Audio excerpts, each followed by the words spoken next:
I want to show how to duplicate a truck key on the new CSC M10. You just put a stopper on it and stop it with a tip stop. If it's a truck key, you can do it on the D side. You can change the size on this, put it on the D side. Then you put it, the tip stop, put it right here. And you put it right here on the key that you want to duplicate. Then on the side of the machine, there's a button. You start it.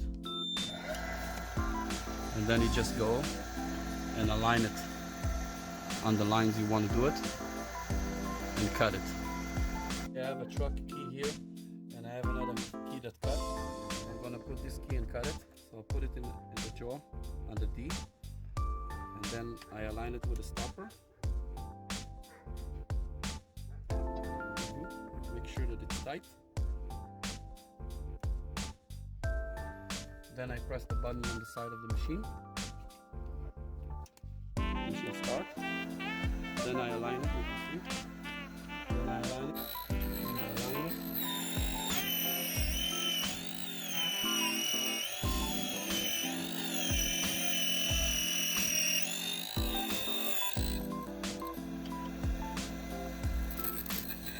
I test it 2 times to 3 times to make sure that the key is aligned.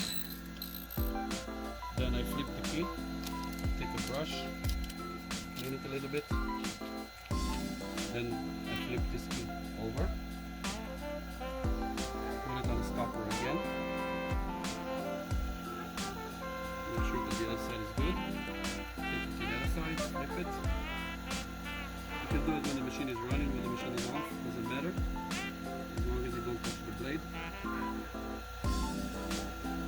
Now it's aligned.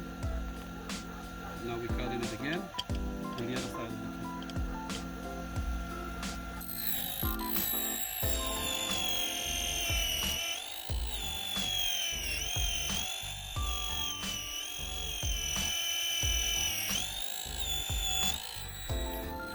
This machine cut really fine cuts,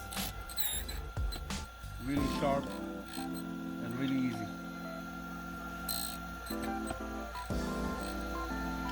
Thank you for watching our videos. Please subscribe and like our video. Thank you very much.